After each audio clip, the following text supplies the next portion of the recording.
Hello,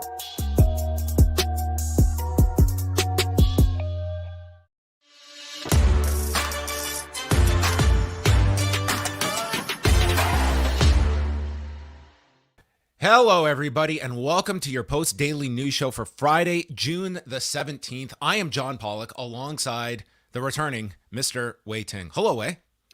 Hello, John. I am back, and you know what? Bit of a slow news day, I think. Finally. Yes. We have counted down all week to what we were going to do, our TNA Roundtable show, but that has blown up. We are going to be going into the largest news that I would say has come down in years regarding WWE, and we have been covering it this week, and that continued on Friday morning with a pair of announcements from the WWE. And I'm just going to go over the press release now, and then we are going to welcome in our guests because the roundtable is still assembled. So we are going forward with the roundtable. But Friday morning, WWE and the Board of Directors announced that a special committee of the board is conducting an investigation into alleged misconduct by its chairman and CEO, Vincent McMahon, and John Laurinaitis, head of talent relations, and that effective immediately, McMahon has voluntarily stepped back from his responsibilities as CEO and chairman of the board until the conclusion of the investigation. McMahon will retain his role and responsibilities related to WWE's creative content during this period and remains committed to cooperating with the review underway. The special committee has appointed Stephanie McMahon to serve as interim CEO and interim chairwoman. Quote, I have pledged my complete cooperation to the investigation by the special committee, and I will do everything possible to support the investigation. I have also pledged to accept the findings and outcome of the investigation, whatever they are, said Mr. McMahon. Stephanie stated, I love this company and am committed to working with the independent directors to strengthen our culture and our company. It is extremely important to me that we have a safe and collaborative workplace. I have committed to doing everything in my power to help the special committee complete its work, including marshaling the cooperation of the entire company to assist in the completion of the investigation and to implement its findings. WWE and its board of directors take all allegations of misconduct very seriously. The independent directors of the board engaged independent legal counsel to assist them with an independent review. In addition, the special committee and WWE will work with an independent third party to conduct a comprehensive review of the company's compliance program, HR function, and overall culture. The company and the board do not expect to have further comment until the investigation is concluded. Not expecting further comment until the next press release that came out later that Vince McMahon will appear on Friday Night SmackDown on Fox tonight. Unreal. I mean, what better way to handle, what seems to be a national scandal, perhaps the biggest of your career, than to directly appear on national TV?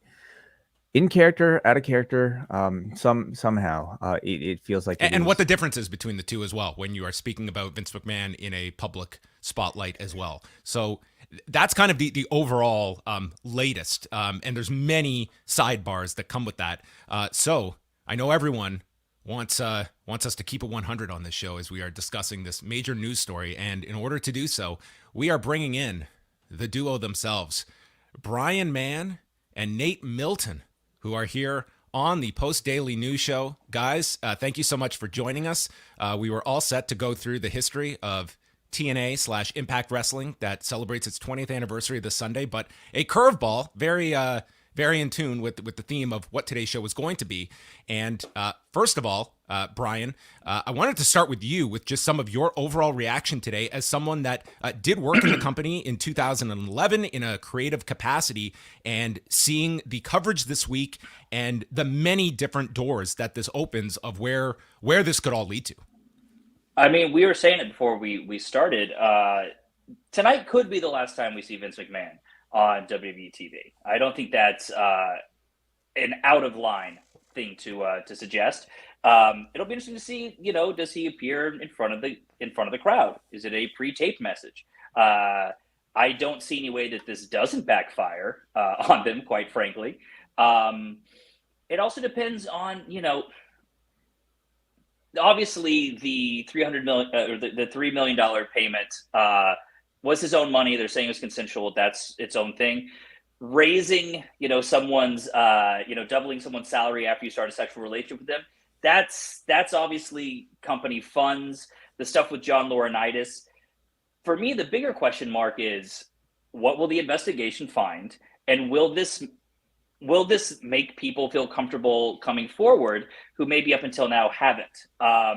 We can talk about the NDAs. Obviously, this was not the first one, as the company has stated, but I think there's people maybe fear repercussions, especially when WWE kind of is the biggest game in town.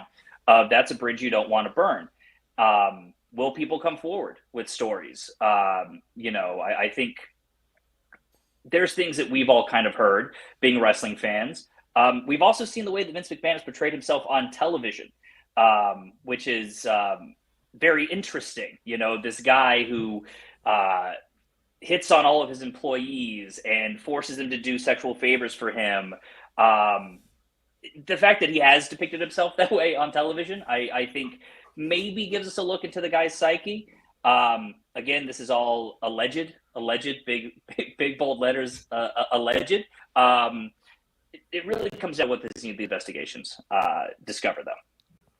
But if it comes out, sorry, I was going to wrap it up. I mean, if things come out with talent and that people being involved felt pressure to be involved with Vince for the sake of their careers, now we're in a completely different territory. And I think that's when you get into a space where networks, sponsors will be demanding that Vince is not associated with this product anymore.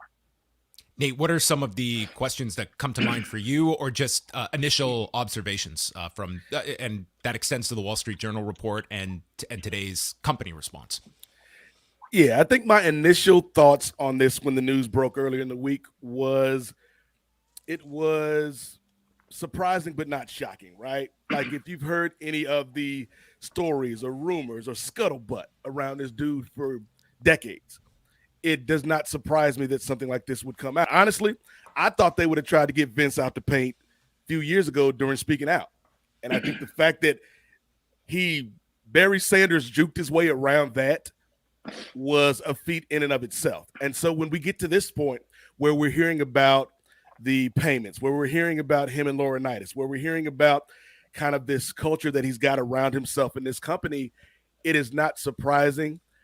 I think the bigger question, and is alluding to what Brian was speaking on, is what is the reaction from the people that matter? And sorry to the viewers, we ain't the people that matter. The fans are not the people that matter. It's corporate. It's people that are invested financially in this company. What is going to be their level of tolerance for Vince McMahon? And I think what happens on SmackDown might go a ways in terms of defining their thoughts, because when they came out and said Vince is going to be on SmackDown tonight, my initial thought was the hubris of this man, like to feel like I can go out here on TV, whether in character or out of character or some weird amalgamation of both, and talk around this. It ain't gonna work, buddy. It might work for the people in the building, but it's not gonna work overall. Like, I think it's a bad look.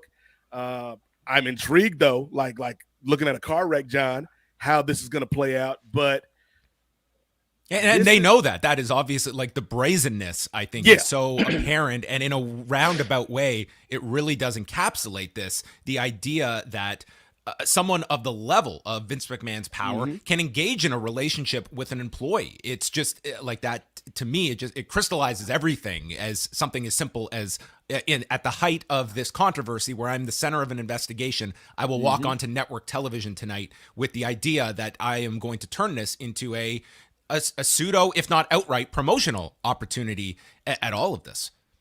I mean, it's the same company that used 9/11 as an allegory to the steroid trial, right? Like, the views of this dude, is his view of himself is warped. It's skewed.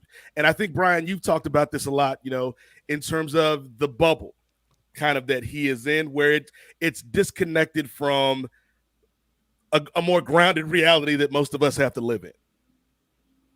Mm-hmm.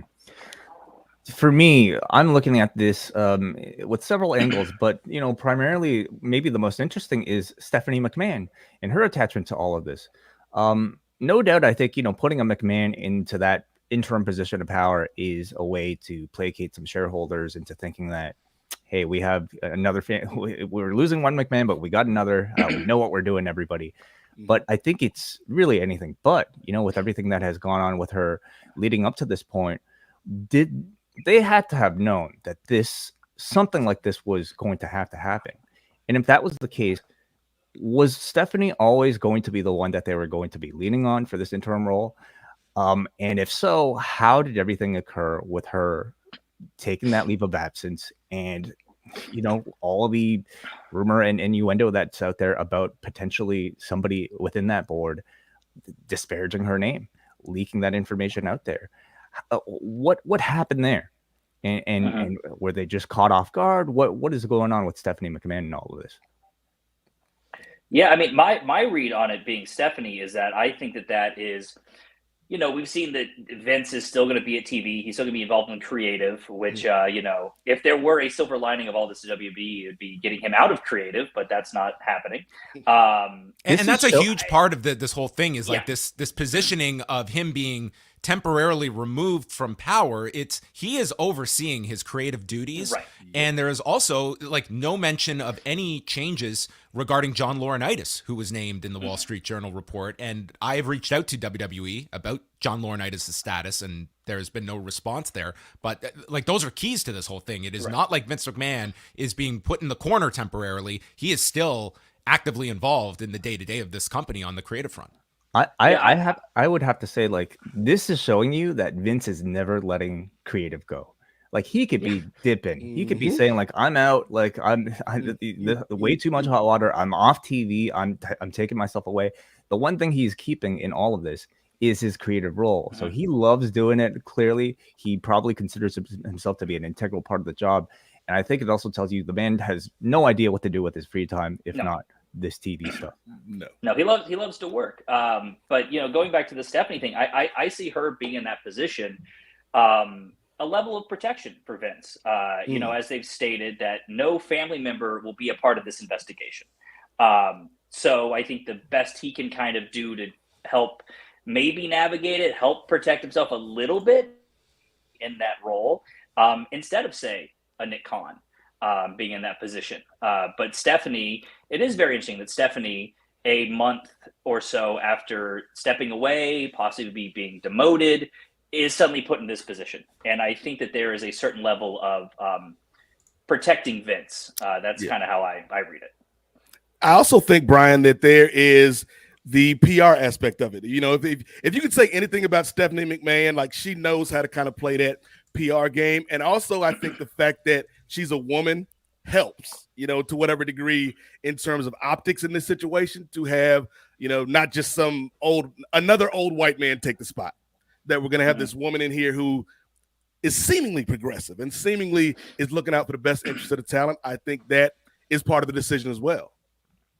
Yeah, I think that it's very easy to go into speculation, but I think from the outside view, you can certainly see these power dynamics at play, and you can trace it to the Business Insider article and the positioning of Stephanie there.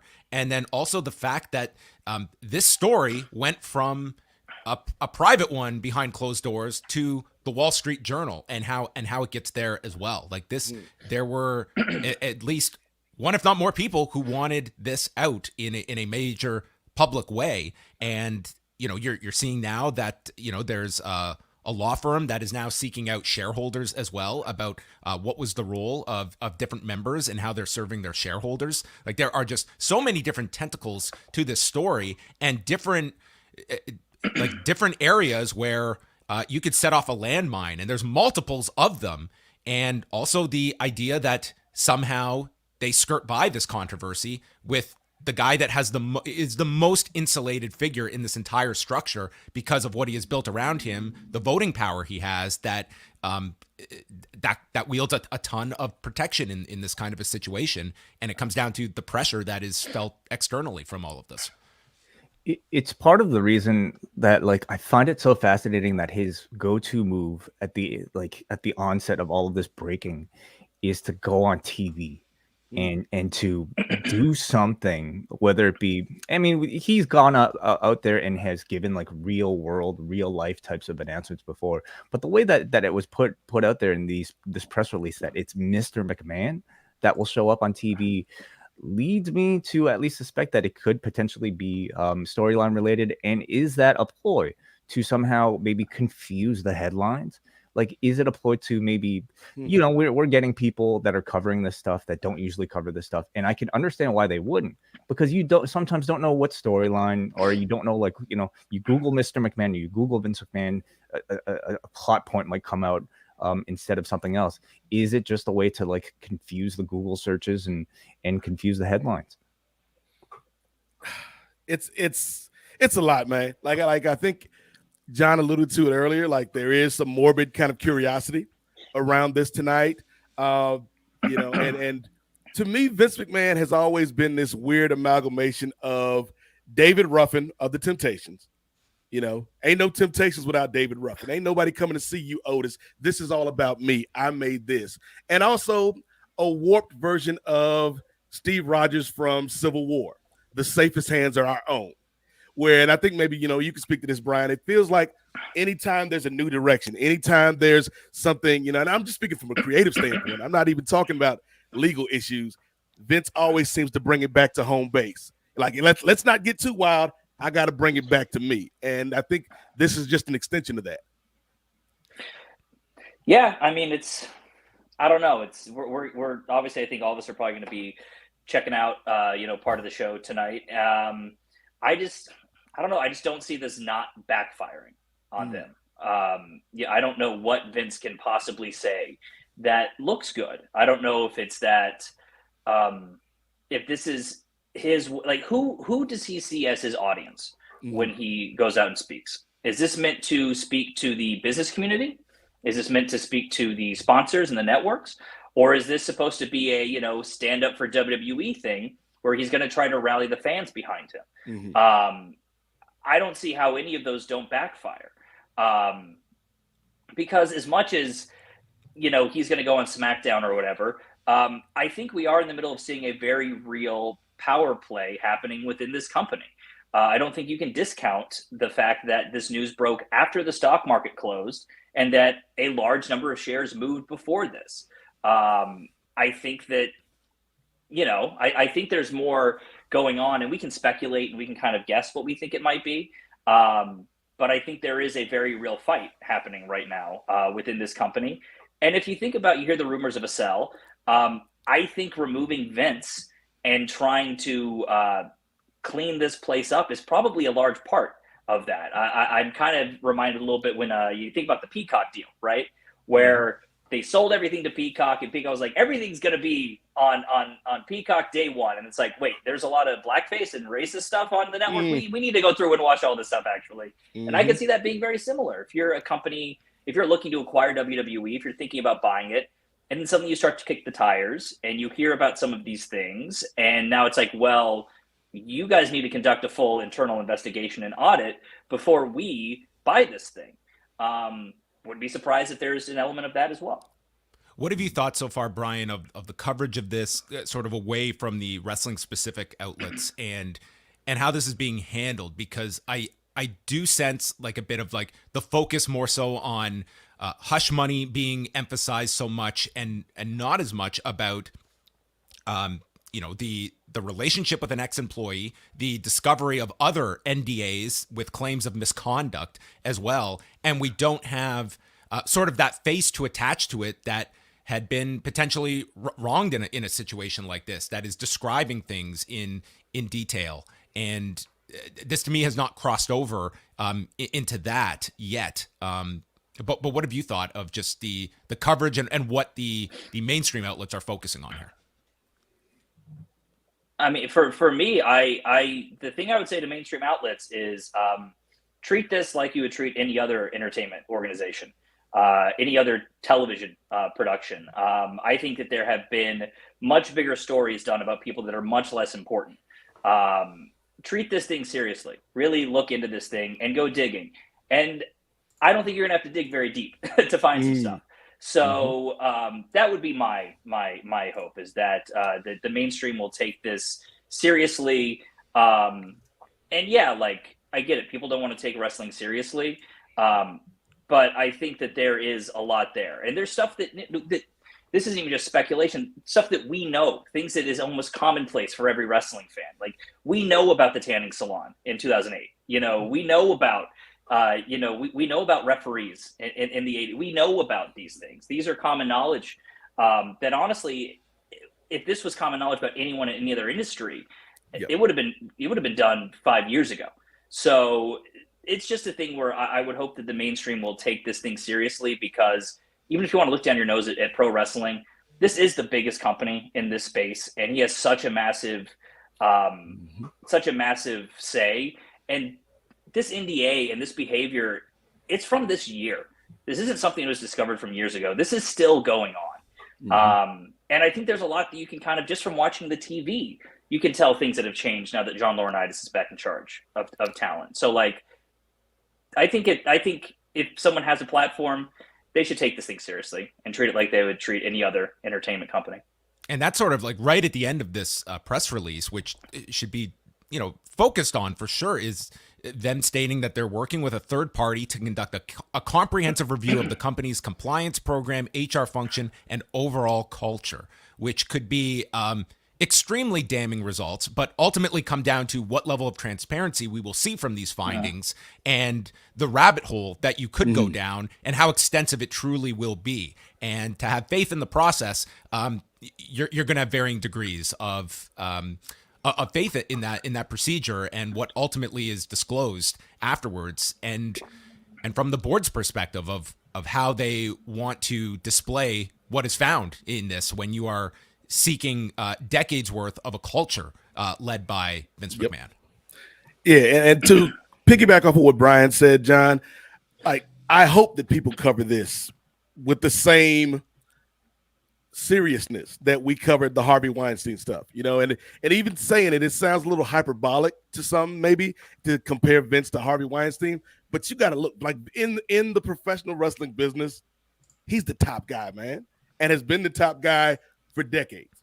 And as Brian said, a lot of these open secrets have been around. So when you get to the investigation, culture is a key word, because there's a lot of things that aren't written down on pieces of paper in companies. There's a lot of things that aren't in the employee handbook. There's a lot of things that aren't on corporate letterheads, but it's in the culture. It's baked into the fiber. It's in the fabric of a company. It's the tone that whoever's in charge sets. And so I hope they do a thorough investigation and, bring these things to light, because it's something that I've been talking about for a long time. A lot of people have been talking about for a long time, in terms of, if you foster an attitude that is dismissive of women, if you foster an attitude that is dismissive of, people of color, if you foster an attitude that's dismissive of others, then it's got to stop somewhere. And, maybe the silver lining in all of this is that it's a chance to spray some disinfectant on this whole thing and put some sunlight on the situation. That's what we are at least seeing in the immediate of all of this, when you have such a prominent outlet like the Wall Street Journal that dedicates investigative resources to this. And you keep going back to tonight's decision and what the strategy is by Vince McMahon. And it's very hard to get into his head. But if history outlines it, it would be the idea of him coming out and somehow rallying him around himself of getting. But in this, like, can you state that who is the enemy in this? Is the enemy the board of directors? Is the enemy the media? Where are you pointing to? Because this is a legitimate investigation that your company has acknowledged that is being spearheaded by your internal board of directors. That I don't know who you point at as they're coming after me. When I think the plain facts very much put this on the shoulders that at bare minimum, you engaged in a relationship with an employee. And yes, no claims of harassment per his lawyer, Jerry McDivitt, but nonetheless, a complete just disregard of your duties as the most powerful person to be engaging in a relationship with someone in your company that ultimately led to a seven-figure settlement. So I don't know what your play is tonight and what messaging you can possibly, like any lawyer to me would be saying at absolute zero chance are you going out on national television to talk about this. And like within an hour of a press release that we will not further comment about this until the completion of the investigation. However, the central person being probed is going on national television in front of 2 million viewers tonight. And this turns into almost like a stunt is what it feels like. For that reason, like I wouldn't be shocked if he didn't even address, these allegations in specific, and we strictly get something more storyline based. Also interesting to think about is whether or not he'll be in front of a crowd or if he'll be taped. If it's in front of a crowd, that would make this whole thing even more flabbergasting. Why would he subject himself? It would be terrible footage because you will have an audience that is it's the godlike Vince McMahon showing up in Minneapolis, and I think and believe me, I think Brian, you can speak to this of Vince McMahon outlining what that visual will look like of a crowd at the Target Center embracing this individual rather than scorning him, which is what he has faced this week. Well, but also I do think, I just personally, I'm always surprised when people cheer Vince McMahon when he comes out, but whatever, that's my own personal thoughts on him. I don't think it's out of the possibility that he would be booed if he's in front of the crowd. I don't think that's outside the realm of possibility. So I could see him maybe doing, honestly, he shouldn't be doing any of this, especially if you say, I will fully, cooperate with the investigation, and then you go on national TV and badmouth the investigation. That doesn't feel like you're cooperating. This is all insane. Like, this is all insane as I'm imagining him being in front of the, Like, I could see him to anyone that is just finding our show and doesn't really follow this industry with any close proximity and is hearing us talk about like this, it's insane. It is utterly insane that we are looking at this graphic here. Yeah, this Tonight might be Fox, tune in. Yeah, this might be the first time in as long as I can remember that Brian Mann is more optimistic than me, because I feel like, and maybe this is disparaging to the good people of Minnesota, I feel like that crowd, if Vince comes out in front of a live crowd, they're gonna love that dude because it's Vince McMahon. We're here in his house at his show. I feel like they're not gonna be nuanced enough to boo this man. I don't feel like. I could see mixed. Hey, listen, maybe continue the optimism, maybe Vince knows that writing's on the wall and this is his chance to say goodbye. Maybe that's what this is. Thing is, even if they boo, they have that button that they can always hit. Oh yeah, laying around for the performance. Cheer.mp3. Yeah. Yes, exactly. What a job Michael Cole and Pat McAfee have ahead of themselves tonight. Oh, Pat McAfee's going to have full Sasha Banks face on. Yes, I was going to say, keep that same energy. Keep that same energy.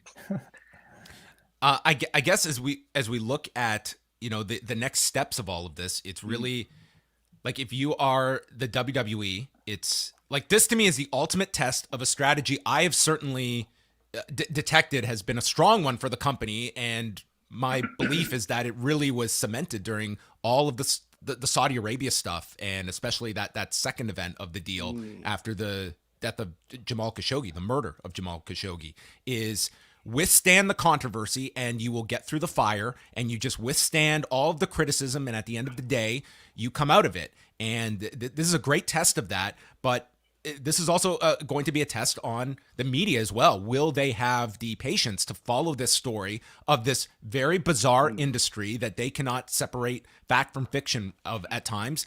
And the next big news item is going to hit. This is something that made the front page of the Wall Street Journal. This was not just simply a digital story. But will this have legs? Will there be follow-up reporting to this? Or will we quietly just hear a short press release? The investigation was completed.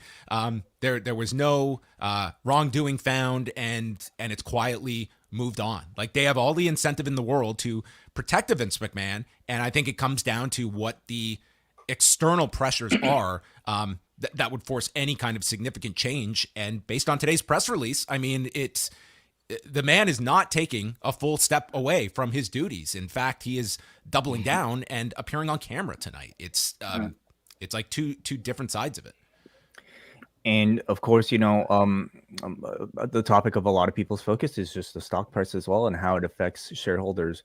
And at least we could see big dip especially peaking at about like the 1055 mark. But since then, it seems to have bounced back and has recovered and has followed similar trends to the rest of the stocks on the market. So, if you're a shareholder, as always with these sort of calls, how much do you care about these stories, and how much do you just simply look at the numbers and the bottom line?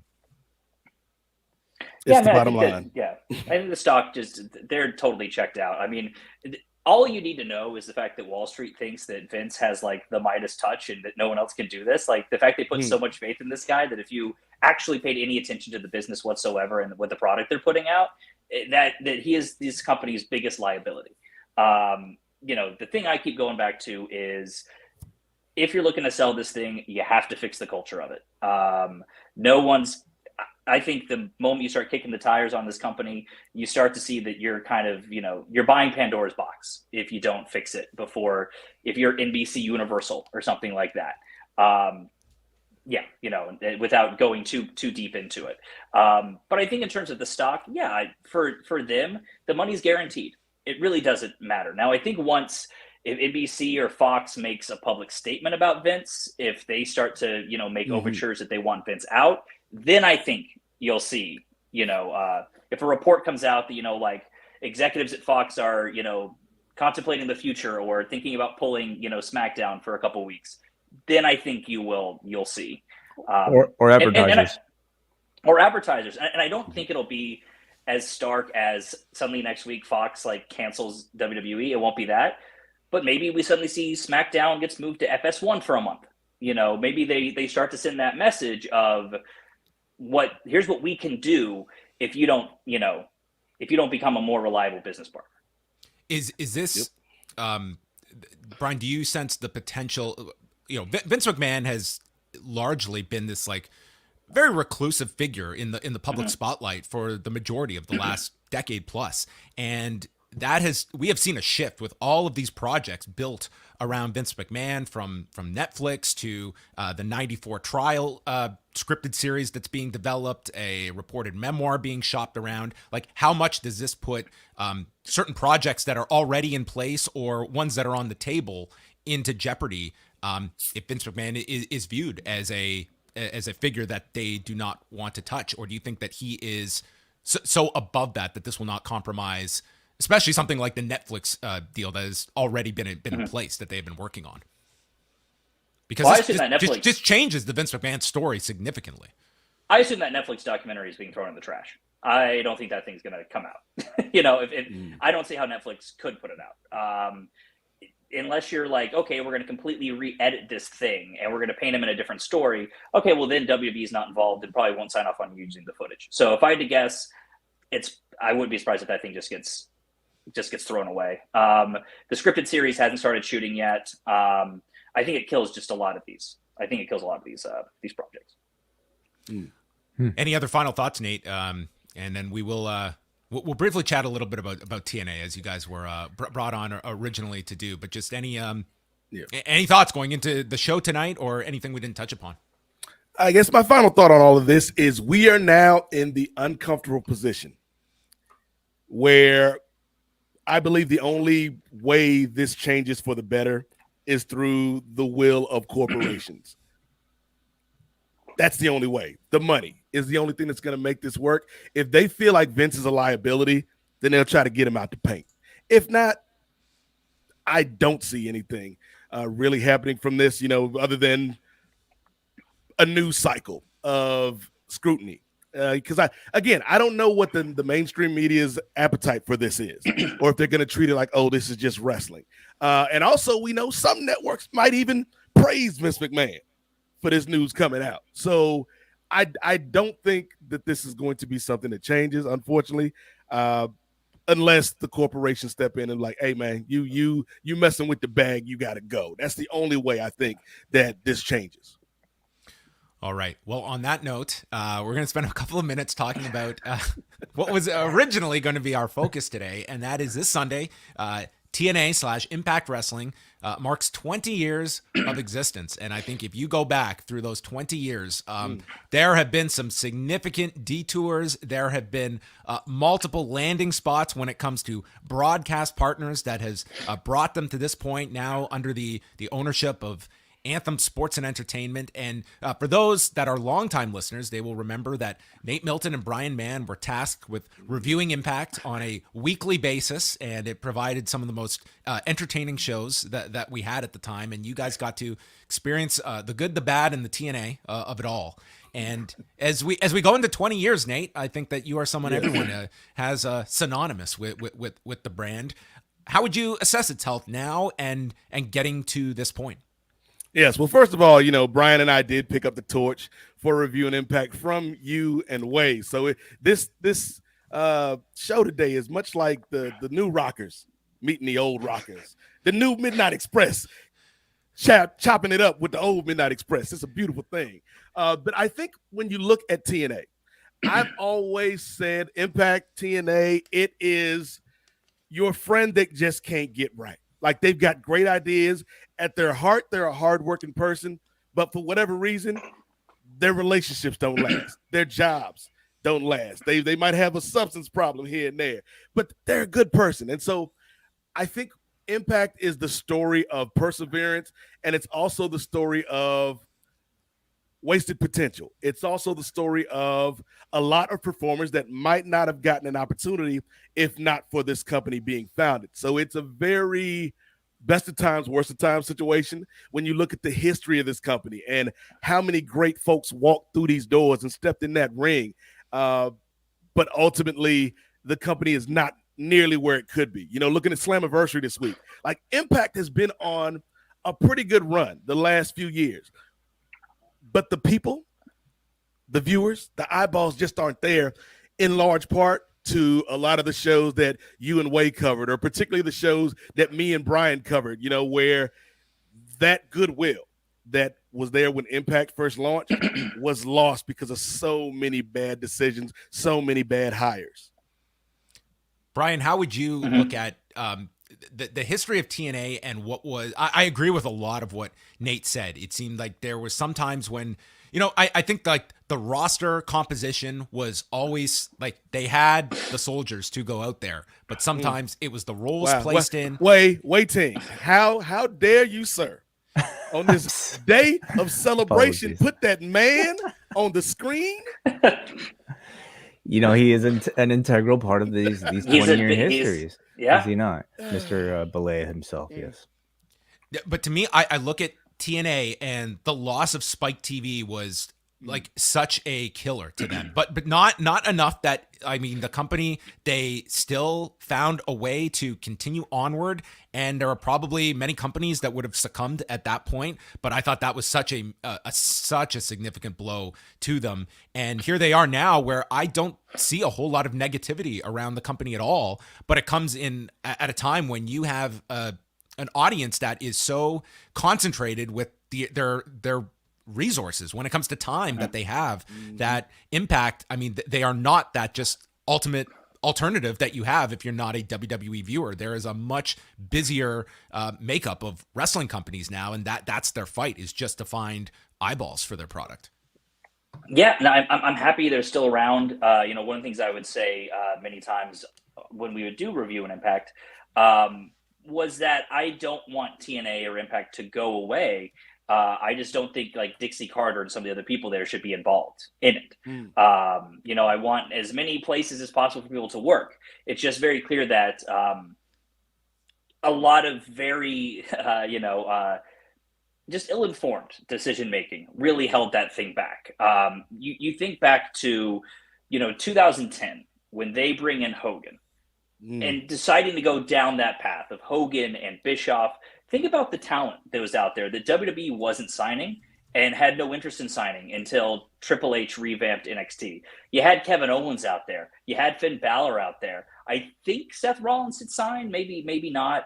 But just so many of these top guys in WWE now that were available, that could have been when Heyman flirted with the idea of going there, he talked about, Danielson was available for a period of time when WWE cut him. They just were not interested in being that alternative. They just weren't looking forward. It was a lot of, well, if WWE is going to go PG, well, then we're going to be the Attitude Era. It was a lot of looking back. It was just, unfortunately, the creative wasn't there. They had the funding, they had the distribution, they had the talent. They just didn't have the vision. And a lot of what AEW is now, I think, TNA had the ability to be at a certain point. I do think the thing that helps AEW so much is just where social media is now. A talent can get released from WWE and they don't disappear. You still follow them on Instagram. They post the videos. It's so telling that, just two examples. Ruby Soho comes out, at All Out. The crowd already knows her new name. They know her song. They pop when she comes out and they're singing along. Compare that to TNA 2010. Mr. Kennedy comes out and he has to let you know, like, my name is Mr. Anderson, and everyone groans. It's like, oh, you can't use your WWE name and you're using music that's kind of a sound alike. Or when Matt Hardy, I remember when Matt Hardy debuted and his Bischoff backstage was like, you want Hardy? I'll give you Hardy. And it's like, because you think it's Jeff, but it's Matt, just things like that. I do think that social media helps AEW a lot. TNA was just, I'm glad they existed. But they really could have been so much more than they were. And we see them still existing today. This really is the importance of independent ownership. WCW died because it was owned by a company that didn't want them around anymore. AEW could get canceled by Turner next week. That thing's not going anywhere. Tony Khan will find a way to keep it going. He'll find a place for it. And we see that with Impact, that, it will continue and it will live. And I'm glad it's out there to give people opportunities and a job. They are, I would say, a distant third right now. I think there's still a lot of things they could do better. I mean, the fact that they got Kenny Omega for as long as they did and really didn't capitalize on it, I don't think. He raised interest a little bit, but there is no long-term, and I do put that on TNA. But yeah, I'm glad they're still around. I'm glad people are still getting jobs. And I also think they're doing a different kind of pro wrestling than the two major companies. And there are people that are there that fit better there, so, I'm glad they're still around. And I think if nothing else of this, and believe me, the Anthem era got off to an incredibly rocky start when you go back to the issues with Jeff Jarrett that led to his exit, the brief rebranding to Global Force Wrestling, the very public feud with the Hardys at the time. Like, it was like a really bad scene in 2017, and the installation of Scott D'Amore, like, they have certainly found stability at this point, which has not been a hallmark of TNA's history of the majority of those 20 years. But Nate, I would say, like, the comparison I always went back to was when NXT really got rolling. It to me was, this is everything TNA should have been in terms of, like, here's a Florida-based company in, they're not booking giant arenas, but they are catering to an audience that TNA, as Brian mentioned, like, WWE wasn't going after, like, this sector of talent. That TNA, they had the funding behind them, and it just, to me, became a trap of going for the biggest names, the biggest stars, and then it suddenly became a one-upmanship where every month, what was the new toy that we could bring in here? And it came at the expense of that core that they ultimately just did not have the preservation to state, these are going to be our stars, and they are going to graduate into becoming the key pillars of our whole company. And instead it got, to me, watered down at different times by scooping up every free agent and not having an identity. I think that's a huge part of TNA's history, is not having that clear identity and constantly shifting. Yeah. Are we Southern wrestling? Are we a hardcore promotion? Are we old school? Are we new school? Like, are we flippity floppities? Like, what are we? What is TNA? What is Impact Wrestling? Has always been one of the hallmark questions that this company's faced. And I feel, John, like they had it, man. They had everything and didn't know what to do with it. From day one, you had the talent, man. Day one, when that company opens its doors, you got people like AJ Styles, James Storm, Low Key, Jerry Lynn on the roster, Elix Skipper. A few years later, you have somebody like Monty Brown, who I think is one of the biggest missteps in the history of that company in terms of booking and when to put the rocket behind somebody. You've carried that torch for Monty Brown. Monty for Brown years. could have been huge, man. Like Monty Brown could have been like, I'm not saying they would have beat the WWE, but damn it, we didn't need another Jeff Jarrett title run. Nobody. I'm sure if we talk to Jeff right now, Jeff would be like, "Yeah, that was my bad, y'all." Because you know what he was missing though? Marquis Corvon. That's what he was missing. It's like can't headline with Monty. I mean, yeah. The name on the marquee says Corvon. But yeah, like they had the talent. I feel like Brian's right. Like it's a combination of misallocated funds. Like why are we paying for Hogan and Bischoff and all of Hogan's friends? Like ain't nobody need to see the Nasty Boys, man. Like no disrespect to Knobs and Sags. They didn't need the TV time when you have people like Beer Money or people like AJ Styles, people like Kenny King on the roster that could have used that time. And so you know who started with them the day after that Monday night 3-hour show? The Young Bucks. Yes, Generation Me or Generation Next. And that goes to show you, like, they had their eye on talent, but it came to utilization of them. And I would imagine, like, that is a blip in the Young Bucks history. But for many people, that was probably their first introduction when they came in as Generation Me. And they were hot. Like I want to think about like that Unbreakable period when we got AJ, Daniels, and Joe. Like there was a time where the audience was behind them. Like when you're hearing TNA chants at WWE shows, where it seemed like, hey, all we need is one more thing to get this over the hump, and it never came. It never came, Brian. Absolutely, and I don't think you can overstate the importance of social media in helping AEW and helping the Bullet Club get over, and helping.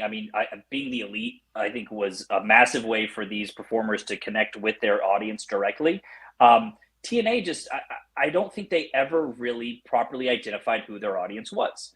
And definitely the way that Dixie talked about them, she certainly didn't respect her audience either. It felt like it was kind of like a project to keep her time, and she trusted a lot of the wrong people, unfortunately. That is kind of the long and short of it with them. It could have been a lot more than it was, unfortunately. I think much of the difference is Dixie a wrestling fan? I think she maybe likes being around professional wrestlers. Maybe she enjoys, owning a company that, creates professional wrestling.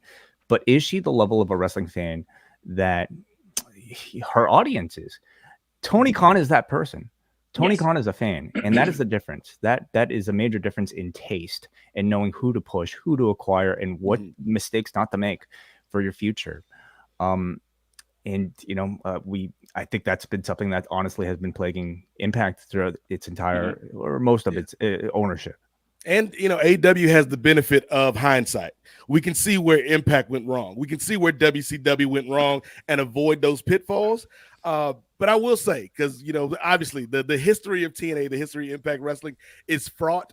But I got to give them credit for a couple things. Number one, with the knockouts, man. I think the way they presented their women, when you got Gail Kim, Awesome Kong, the beautiful people, ODB, like when you they were treating the women with a level of respect that the WWE was not at the time. And I thought that was important. The other thing was, speaking specifically as a Black wrestling fan, people like Ron Killings, Elix Skipper, Monty Brown, even if they didn't do the best with him, D'Angelo De Niro, Rich Swann, thinking about current day. Like, I think there's a lot of Black athletes that might not have gotten the same shot in another company that they got in TNA. And so the fact that they were able to get TV time, that they were able to make a living and get paid, I always appreciated that. In that TNA, the booking might be all shot to hell, but at least we got a lot of talented people of color. We got a lot of talented women getting a check. At least during the days when TNA was able to pay people, because there was a time when people wasn't getting them checks. And this was actually the aftermath of some of those Rewind and Impact shows that Nate and Brian would do. This is what it seemed like afterwards, some empty bottles. Nate, as we wrap up this discussion, if you're going back and you don't have follow business trends of the company, but just for yourself personally, what was the high point of Impact Wrestling? If you could go back to a period of time when you felt they were firing on the most cylinders. Yeah, and I alluded to it earlier. I think the high point was that Unbreakable era. where you got, Joe and Daniels and Styles killing it. You got a hot undercard. The women are starting to get a little bit more shine. You're still like, I remember like religiously, like this back, a little history lesson here, kids. I still had the TV with the VCR in it at the time. And sometimes I'd have to go to work on nights where Impact was airing. I'm setting the VCR, programming it to make sure I can catch this Impact Wrestling on Spike TV, man. Like that to me was the height, the apex of Impact Wrestling. We got to the depths when Terry and the crew came in. But I think where we're at now in 2022 is an Impact Wrestling that has a spot. It's not the greatest spot in the world. Like Brian said, at best, they're a distant third, maybe even fourth, depending on who you ask. But they're still around. To quote Hamilton, the fact that you're alive is a miracle. To stay alive, would that be enough, TNA? On those words, everybody, could we possibly follow? I don't think so. But guys, I want to thank you for being so generous with your time today to join us. Also being flexible as this giant story fell on everyone's lap this morning. So we are going to wrap things up. But Wai and I we're not, John, because we have a couple Oh, that's right. To get you. This is a live stream, of course, and the first of which comes from the Professor Chris Ely, who sends $10. Thank you for the support as always, Professor Chris of the NWA podcast. Co-hosted by Nate Milton and Andrew Thompson, of course. He says, "My God, man, that's all I got." Chris Ely. What is the next edition of the NWA podcast, Nate? So I guess we can kind of talk about the soft reboot, I guess, of the NWA podcast. So for those that have been following, you listened to the last episode, just due to work schedules, I got behind in terms of, the production of the shows. And so me, Chris, and Andrew put our heads together with John and Wai. And so we're going to be doing live editions of the NWA podcast. I believe the first one we're going to do here in June is going to be kind of our test run. And then if that goes well, we're going to be putting the pedal to the metal. So I'm not looking at a calendar right now, but I believe Saturday, June the 25th. June 25th. Will be the next edition of the NWA podcast featuring myself, Professor Chris, and the youngest in charge, Andrew Thompson. Very exciting. Yeah, I look forward to it as well. And we will have all the details, I'm sure, next week right here at postwrestling.com. We also have a super chat, a couple super chats actually from, if I can just bring it up here because my thing is all crazy. Sean Francis, who sends $2 to say news has overshadowed Brother Nate's amazing T-shirt. Not true. Everyone is seeing. We couldn't avoid the TNA chat when the man is all decked out here. The Joker Sting in a world, John Pollock, where we spent an hour today talking about just the worst of human behavior. There was one man that stood in TNA, Brian Mann, for all that is right and just. And so man, he got a little crazy, like to put the makeup on and was yelling at Terry Bollea in the back. I don't have a problem with that. But yes, TNA, if nothing else, they gave me more time with my man Sting, the hero of my youth. And it's something that continues to this day with AEW. So I always salute TNA for giving Sting a paycheck. AEW, they need to let him do Joker Sting once. Yes. Like a stadium stampede or something, maybe just a backstage thing. Do it once. Just do it once. And Danhausen. That'd be great. Oh, yes. Great idea. That'd be fun. And not to be overshadowed with his observation, Sean Francis also wants to point out, is that a Talking Heads photo by Brian? That is rad. That is a framed Talking Heads photo. Yes. Good observation. Wonderful. Nice. Thank you so much for the super chats, everybody. And thank you for your observations, Sean. All right. Wai and I are going to be back tonight for members at postwrestlingcafe.com. Rewind to SmackDown will be live at 11 p.m. Eastern time, talking about Rampage and SmackDown. Whatever happens and comes out of the mouth of Vince McMahon, we will be covering tonight for all Post Wrestling Cafe members. And then this weekend, we will have an edition of The Long and Winding Royal Road dropping on Saturday with W.H. Park and I chatting the legendary tag match from June 9th, 1995. I think everyone knows what that date is synonymous with. And then Sunday, WrestleNomics Radio should be a packed edition of the show with Brandon Thurston and Chris Gullo. So lots to look forward to. And a Slammiversary post show Sunday night with yours truly for Post Wrestling Cafe members. So once again, I want to thank Nate Milton and Brian Mann. You can follow all of their work online at N8 MOZAIK and at Brian Max Mann. Man with two N's, as he will Two N's. Everyone is aware. So, guys, thanks so much. And also outside interference on YouTube. Yeah, Yes. go check that out. Better Than You just crossed 1 million views, actually. And Congrats. I am working on the next video. It's a little bit bigger of a lift than I was initially thinking. But my goal is, and this is the only tease I'll say, I want to make everyone cry with this one. That's my goal. The Vince McMahon Tears. story. I'm aiming for tears. All right. Well, there we go. You guessed it, Wai. With that, everyone, thank you to Nate, thank you to Brian, and of course, to Wai Ting. I am John Pollock, and thank you for tuning in to the Post Daily News Show.